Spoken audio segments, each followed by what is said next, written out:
Que Deus te abençoe, que Deus nos abençoe. Vamos viver em amor como família. Canta comigo, que Deus te abençoe. Bom dia a você, meu amigo, minha amiga, você que está na tela, ligado no Somos, a família acima de tudo. Muito obrigado a você, a repercussão, a sua contribuição. Um abraço especial a todos os pais. Feliz Dia dos Pais amanhã. Um abraço especial a você que é pai de 2 meninas, que é a perfeição. Você sabe disso. É difícil ser modesto quando se trata da paternidade. Uma é pouco, 2 é bom, é maravilhoso. Então um abraço a você, especialmente você pai de 2 meninas, como é o meu caso. Um abraço a Sara e a Melissa, as flores da minha vida, e especialmente a você, Marina, que me faz uma pessoa feliz e realizada. Muito obrigado a você, sua audiência. O tema hoje é sobre um bate-papo com relação a uma das transições mais dramáticas da vida humana, que são as nossas relações com as perdas. Nós, culturalmente, nós não somos ensinados, nós não discutimos esses movimentos da vida fatais, que são os desprendimentos, essas transições, essas crises. Já conversamos aqui em outras oportunidades que a experiência, talvez para alguns, mais danosa, mais profunda, mais contundente, é o nosso nascimento.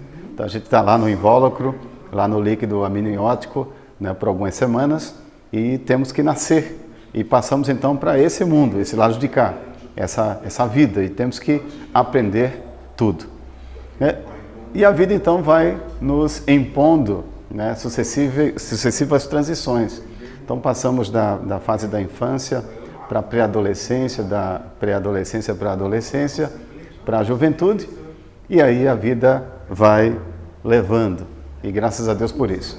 Mas nessa vivência existencial, nós temos que lidar com aquilo que nós vamos conversar hoje, que é o luto, que é aquela experiência danosa de ruptura, de mudança, de estágio, de perda de pessoas muito queridas, que convivem conosco. Essa experiência que, apesar de nós sabermos que ela vai acontecer, ela vai ser um fato irrevogável da vida, vai acontecer, nós ainda temos isso como tabu. Nós falamos pouco sobre essa experiência do perder. E quando a gente fala de luto, a gente também pode trazer essa experiência de luto, de perda, não apenas da perda da humanidade, de um ente querido. Pessoas que estão trabalhando por muitos anos e aí elas são desligadas da empresa, elas têm que conviver com aquele período de luto, porque algo foi perdido. O que dizer daquelas crianças que choram, que se contorcem, que adoecem, porque o seu animal de estimação, o seu bichinho foi perdido, ou morreu, saiu de casa. Vez por outra a gente passa na rua e vê aquelas faixas dramáticas dizendo que um animal precisa ser achado, porque há uma criança se contorcendo e doendo. Vamos conversar sobre o luto. Há muitos teóricos que contribuíram para essa fase difícil da vida, e nós vamos citar alguns deles. Nós sabemos que aqui no nosso país, culturalmente, quando isso era mais forte no passado, e essa tradição ainda permanece, ainda vigora em alguns vilarejos, algumas cidades, alguns grotões do nosso país, quando a gente vive a dor do luto, a gente então tem que se adornar com uma peça de roupa preta, com uma taja, para avisar as pessoas que nós estamos vivendo esse momento de dor, esse momento difícil de superação. Em alguns países, essa cor representativa, simbólica do luto é o branco, em outros países é o vermelho. Mas nós herdamos isso, vieram dos egípcios, que passaram para os romanos, e chegou até aqui a nossa experiência. né, o escuro, né, o preto, que é a ausência de luz, né, querendo dizer que esse momento da dor, do luto, né, é um momento sem luz, um momento de trevas.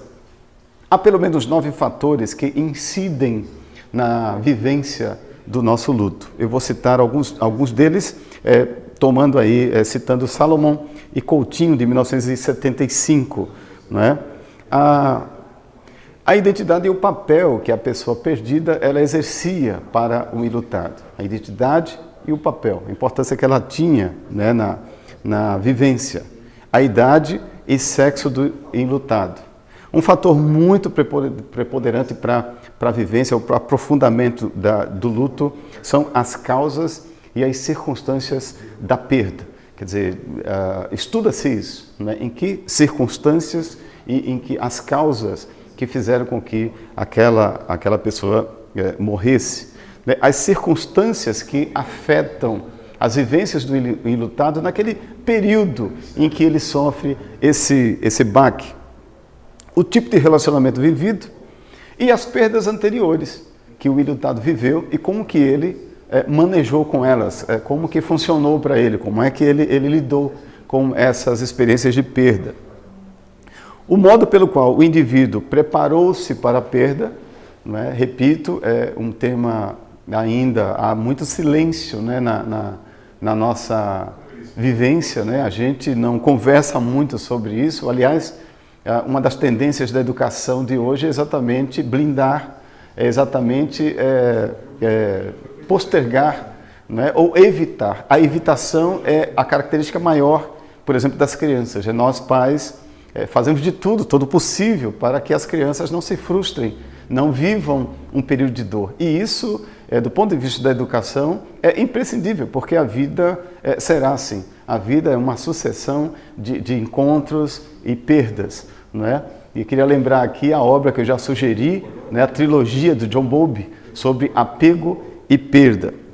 Então, a visão do mundo como um lugar seguro para se viver sem a pessoa perdida. Então, pelo menos esses 9 fatores, eles incidem, né, num aprofundamento, na vivência do indivíduo ter que lidar com essa digressão da vida, esse trauma da vida que eu já passei, que você já passou e que nós vamos passar, porque a vida é assim, são ciclos de transições. Mas, além disso, além desses fatores, desses fatores que incidem, né, na vivência do luto, aquilo que nós dizemos que são fatores que agravam, fatores que pioram, né? Então, alguns aspectos. Surpresa, violência e idade precoce. Então, quando a gente pensa em perdas, em morte, a gravidade dela, ela é medida através desses 3 itens. Surpresa, violência e idade precoce. Eu costumo te dizer que há mortes e mortes. Há mortes que são mais contundentes, há mortes que são mais profundas, né? Levando em consideração esses aspectos. Então, diríamos que existe assim um ranking da desgraça, né? Quer dizer, há mortes piores que outras mortes, né? Da menor até o maior, quer dizer, a gente leva em consideração o fator súbita e violenta, súbita, violenta e autoprovocada. Então eu vou citar aqui das ruins às piores, as mais danosas.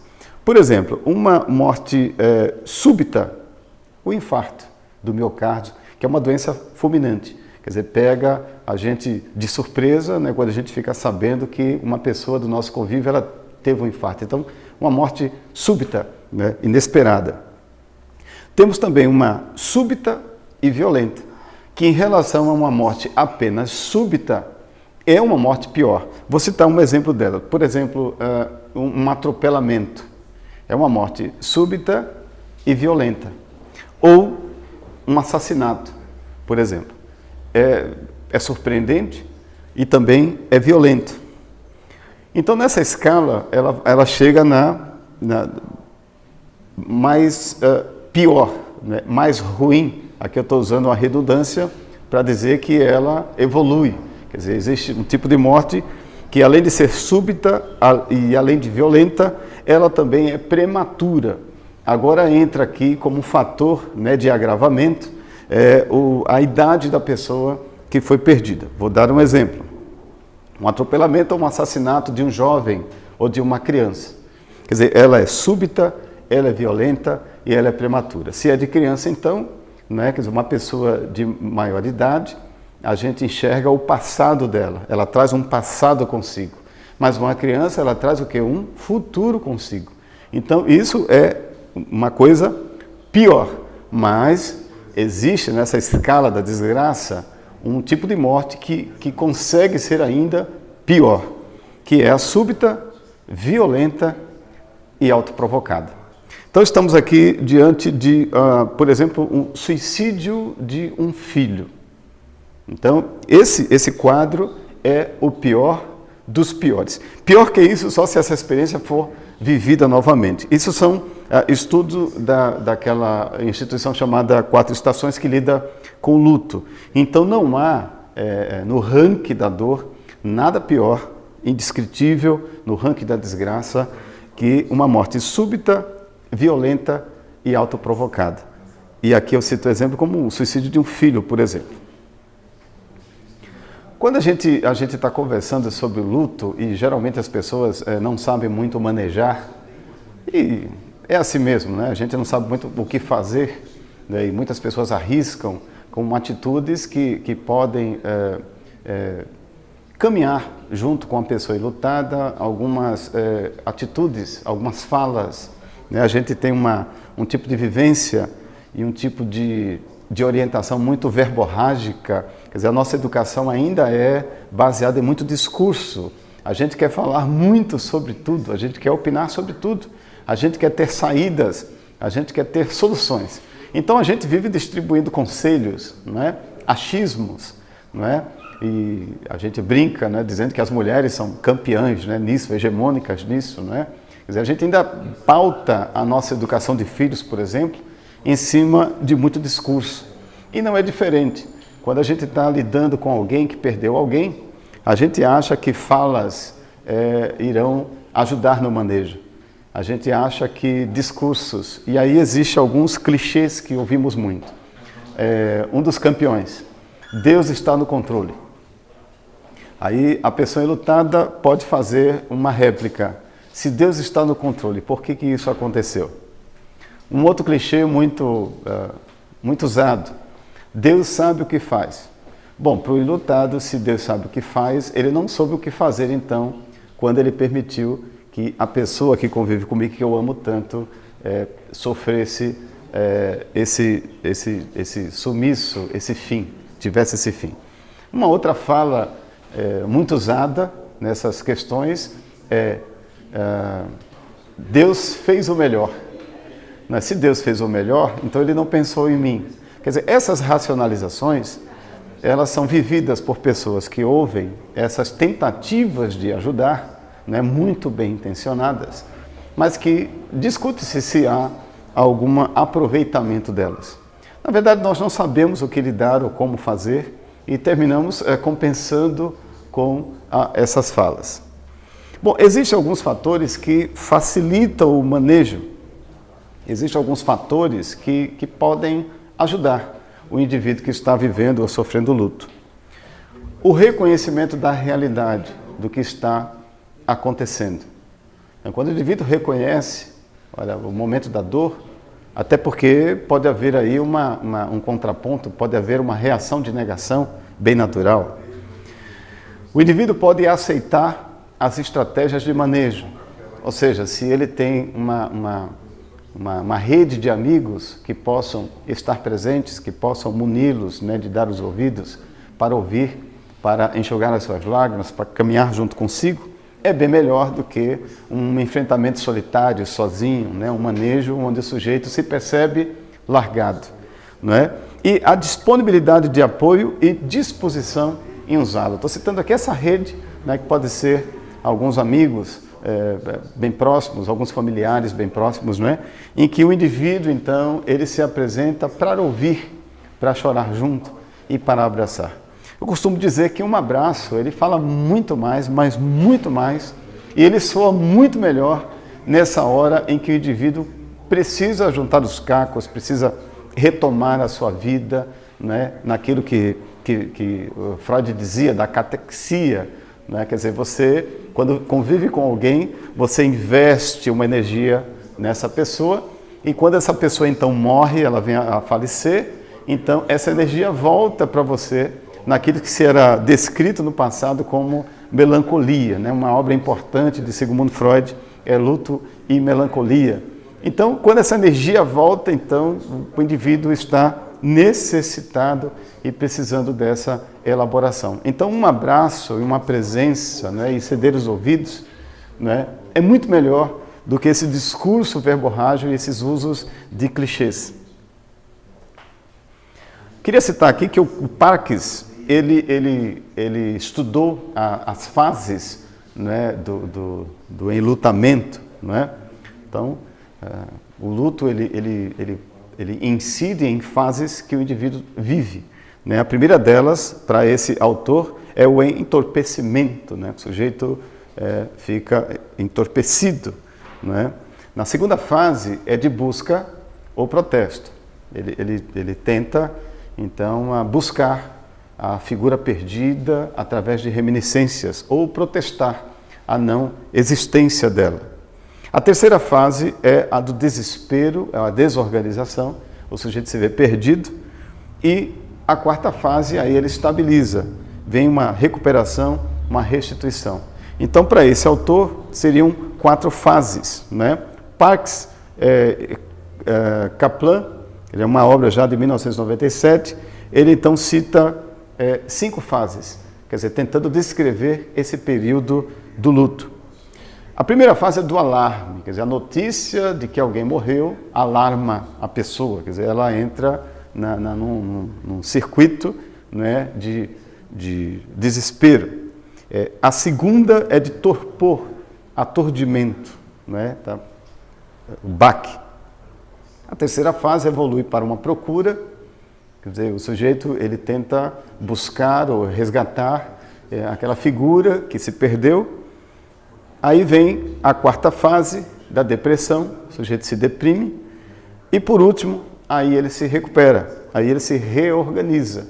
É evidente que quando a gente usa essa expressão da restituição, da recuperação, reorganização, não quer dizer que a vida será comum e normal. Evidentemente, né? O trauma ele vem por algum tempo, mas o indivíduo ele se estabiliza e segue a sua vida, porque navegar é preciso.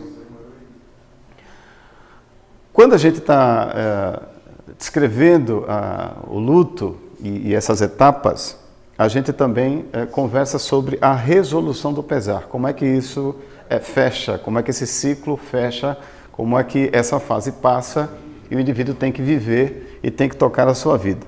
Uma das coisas que chama a atenção é que naquela primeira semana em que a gente perde alguém, né, existe uma tropa de choque, né, um investimento, né, no enlutado, e que isso vai, à medida que o tempo vai passando, isso vai arrefecendo, vai esfriando. Quer dizer, talvez o volume de ligações, de mensagens naquela primeira semana explodem, mas na segunda semana ele cai muito, e com um mês e meio, então, aquilo vai desaparecendo, a vida das pessoas vai acontecendo, e o enlutado está lá, e tem que tocar também a sua vida. Investimento da libido na resolução do pesar, quer dizer, essa energia que volta, quer dizer, aquilo que em Luto e Melancolia Freud descreveu como uma catexia. A pulsão da morte, quer dizer, o Thanatos versus Eros, pulsão de vida, isso tudo demanda tempo, isso passa por uma revisão das memórias, quer dizer, o indivíduo precisa recordar, o indivíduo faz uso, né, desse expediente e usar as suas expressões de protesto.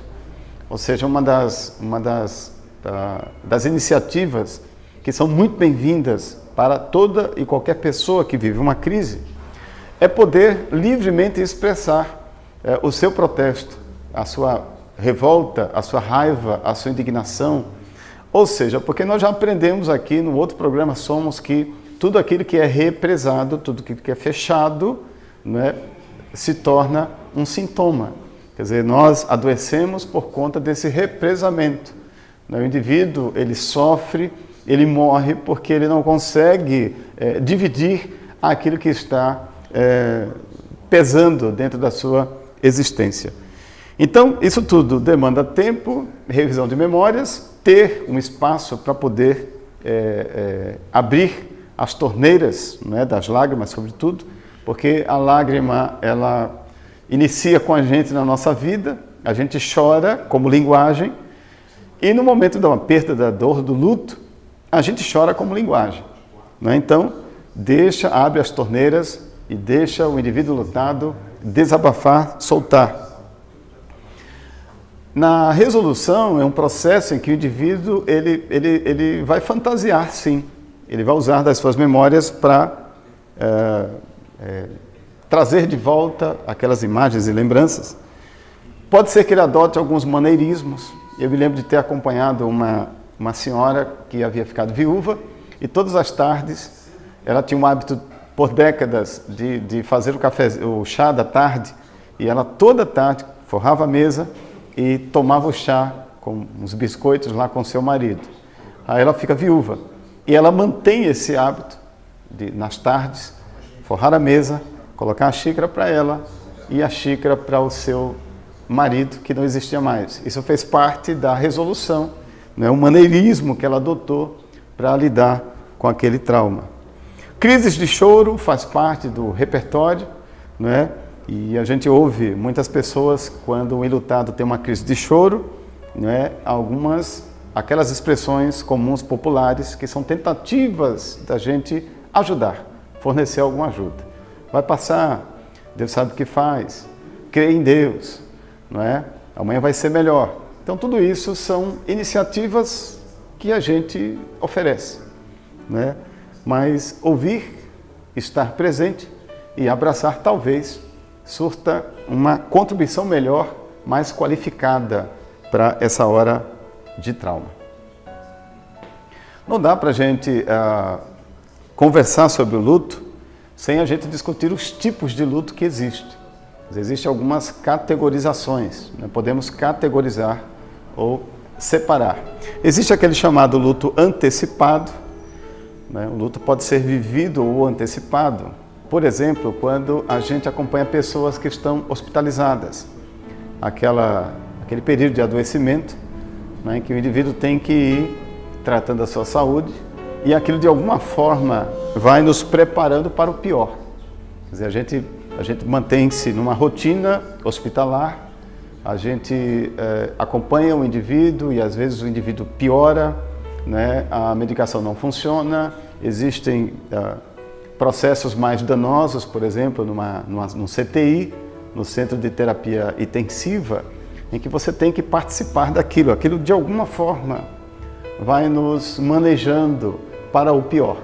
Então, dizemos que esse é o luto chamado antecipado. A gente já vai sofrendo antes, a gente vai sendo preparado para o pior.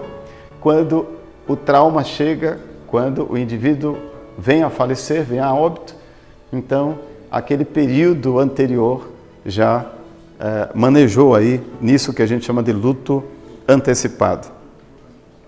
Tem o chamado luto adiado, talvez o contrário, né, o contraponto do antecipado. O luto adiado é aquele que aparentemente o indivíduo está suportando. E às vezes a gente ouve, né? Poxa, que força que tem aquela mulher, ela nem chorou. Poxa, que vigor, que pessoa de fé, ela estava bem, né, durante aquele ritual, né, do velório, as despedidas. Poxa, é uma pessoa forte. Mas tudo isso pode ser algo perigoso. Por quê? Aparentemente o indivíduo está suportando, mas ele viverá uma crise posterior. E essa crise seja talvez devastadora para ele. Então existe o luto antecipado. A gente está acompanhando alguém que está em estado grave e aquilo já nos prepara para o pior. Mas existe também o luto adiado, que é aquele sujeito que aparentemente está bem, mas depois ele será assaltado por uma crise sem precedentes. Então a gente precisa acompanhar, monitorar pessoas que têm esse tipo de reação, né? Alguns até levados por uma expressão de fé, né? Por hábitos religiosos, querem transmitir que são fortes, mas não há nada mais humano do que viver essas etapas. E temos também o luto patológico, que é aquele luto que tem uma duração mais longa. O indivíduo ele mantém os maneirismos, ele mantém aquela crise durante um tempo que chama atenção, né? A gente não demarca, a gente não arrisca uma demarcação, mas o indivíduo viver uma crise por 2 anos, mais, não é? Uma obsessividade, não é? Gerando aí doenças psicossomáticas, não é? Culpa, remorso, às vezes autopunição, não é? Entre outros sintomas. Quer dizer, o indivíduo ele vive aquilo por 1 ano, 1 ano e meio, 2 anos. Esse sujeito ele está doente, tanto que a gente chama de luto patológico, né? Quer dizer, ele vive uma crise somática sem precedentes, manifesta culpa, está represado ali, remorso, né? Entre outros sintomas, e aquilo se estabeleceu, ficou. Então esse indivíduo do luto patológico, ele precisa de uma ajuda médica, né? de um socorro, né? De uma intervenção médica e terapêutica muitas vezes.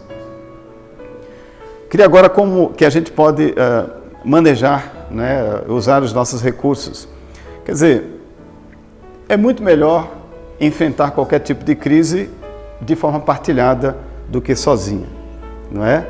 Você pode, então, se dirigir a profissionais e a sua rede de amigos para te ajudar, não é? A cuidar aí e ter atenção em algum período depressivo, não é? Então, algumas iniciativas são úteis, né? Envolvimento comunitário, uma ocupação, os irmãos da igreja, né? De oração, a sua rede de amigos, isso ajuda, ok. Muitas vezes o socorro profissional é necessário, né? Uma terapia psicológica, não é? Uma consulta psiquiátrica, né, para ingestão de uma medicação que possa estabilizar aí o seu período.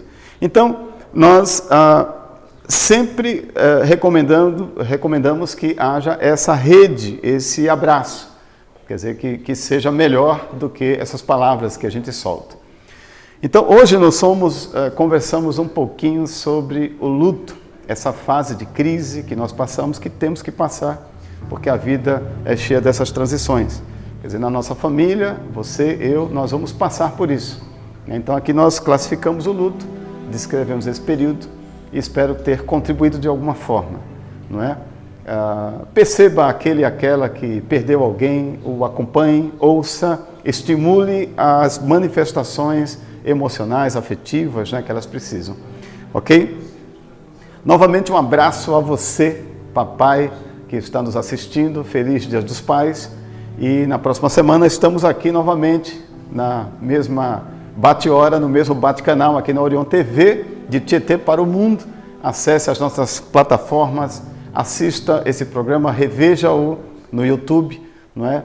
Então eu queria te desejar um bom dia de sábado, o Senhor te abençoe. Muito obrigado por sua atenção, Deus nos abençoe, em nome de Jesus. Um abraço. Que Deus te abençoe, que Deus nos abençoe. Vamos viver em amor como família. Canta comigo, que Deus te